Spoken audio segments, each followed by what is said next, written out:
Taxes to support the NBN. Let's have a look. Hello everyone, I'm Florian Heise, and welcome to another episode of Heise Says. I thought we'd have a look at this article from last month, which I kind of missed, but I think is very important. It's to do with new legislation to help underpin or support the NBN. Essentially, another tax, a broadband tax.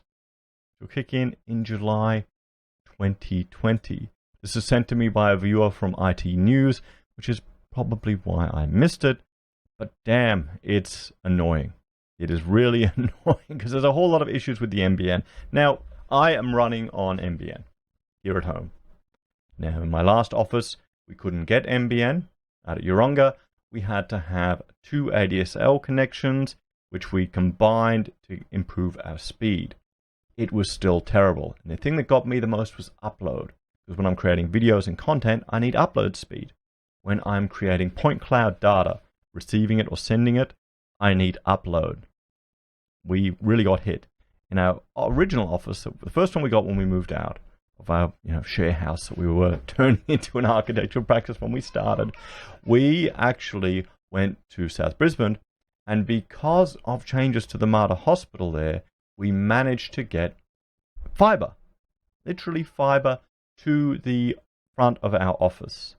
So we connected to that with some category 5E over the roof of the building to our warehouse portion in the back, and we had insane speeds.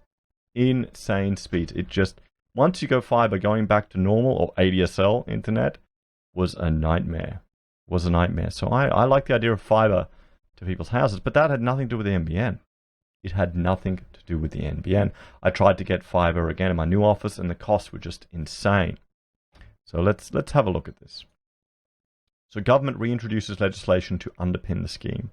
The federal government has reintroduced long-delayed legislation for a broadband tax on non-NBN operated fixed-line services, which it hopes will be in place from the 1st of July 2020.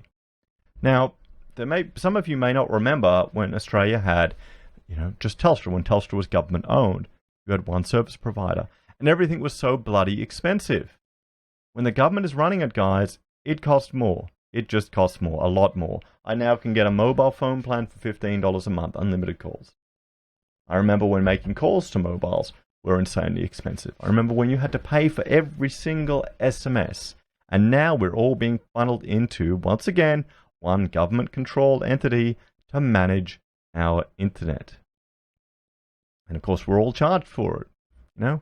I made an argument a long time ago, make it all free. The government's going to steal our tax money anyway, they're going to waste it anyway, make the internet free for everyone in the civilization, see if that has an innovative benefit. Probably all go to more subscriptions over in American companies, but still. Communication Minister Paul Fletcher reintroduced the Telecommunication Regional Broadband Scheme Charge Bill 2019 without notice in Parliament this morning, which is in November 28th, after the government's former bill automatically lapsed at the close of the last Parliament in April. The bill, which was introduced alongside another complementary bill to establish NBN Co. as the new default fixed-line operator in Australia, will see residential and business users of NBN equivalent fixed-line services hit with a monthly fee of $7.10. Now, I know that may not sound a lot, but that adds up. What about a pensioner who's using an equivalent service? $7 will hit them.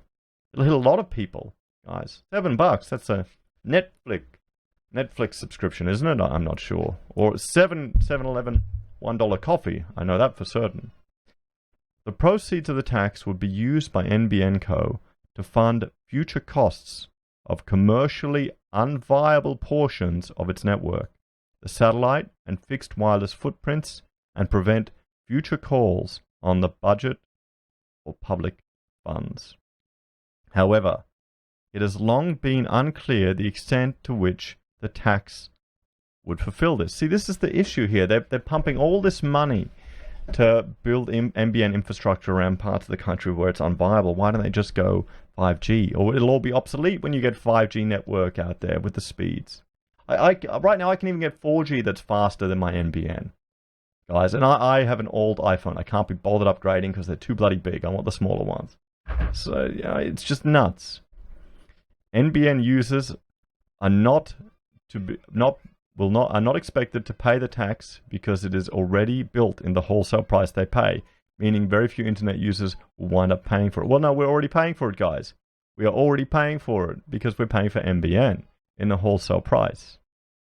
The money collected from the base component of the charge will be used to fund the losses NBN Co. incurs in constructing and operating its fixed wireless and satellite networks, replacing the company's opaque internal cost subsidies from its fixed line networks, Fletcher repeated on Thursday.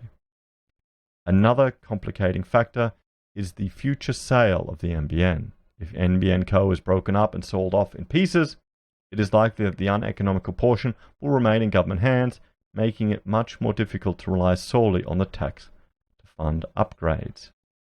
Additionally, the Australian Competition and Consumer Commission and the Australian Communications and Media Authority are in lines to receive a small portion of the tax funds to cover enforcement costs.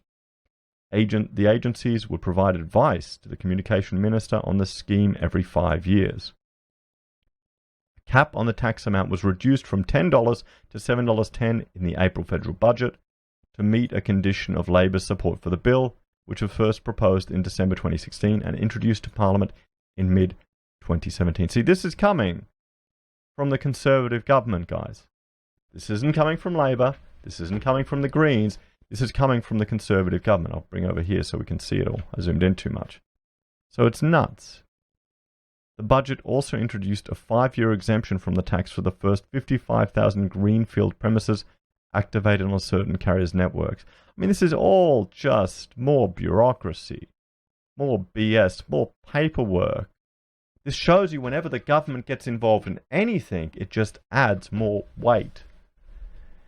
The NBN, it got in the way of businesses that were already doing it. Businesses that were deploying fiber optic cable around the country were limited to how much they could grow because the NBN was coming in.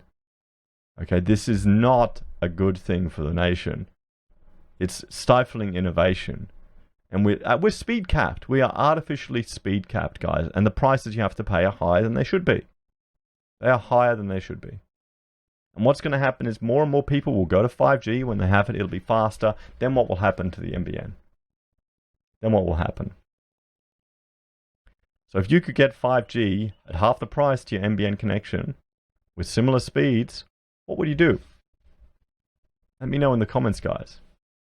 So, minor changes have been made to the operation of the regional broadband scheme in line with proposals tabled in the Senate by the opposition, and the government announced it would support at the time of the budget last April, Fletcher said. And before I get people just flooding the comments with, oh, 5G is terrible, it's all these issues, it's going to have, it doesn't have greater range, and it doesn't have the penetrative capacity of other technology. Guys, that's why they need to have 2 towers. It's different. It's different. It's not going to control your mind, don't worry. These changes provide greater certainty to telecommunications carriers and further ease the burdens of transition to the scheme for smaller carriers. While the government originally hoped to have both introduced and passed by this time at the end of the year, Fletcher said it was now expected to be in place by the 1st of July 2020 if it is passed sometime this financial year. The bill would impose from the 1st of July after passage a monthly charge on carriers in relation to each premises connected to their network that has an active fixed line, superfast broadband during the month, he said. If the bill is passed during the 2019-2020 financial year, the proposed charge, which is a tax for constitutional purposes, would commence from the 1st of July 2020. There you go. More taxes to prop up the NBN. I'm not surprised. I'm not surprised. The bill, along with the complementary telecommunications legislation amendment, Competition and Consumer Bill 2019, is expected to underpin the ongoing availability of essential broadband services to all areas of Australia, particularly rural and regional Australia. Fletcher said the bill's would provide a transparent and fair funding mechanism that supports the long-term operation of NBN Co's loss-making fixed wireless and satellite networks into the future. Debate on both bills was adjourned. So, guys, there we have it. Now, I'm just going to draw everyone's attention. If you want to learn more about the NBN, have a look at some of Steve Baxter's talks, presentations, or blog posts on it.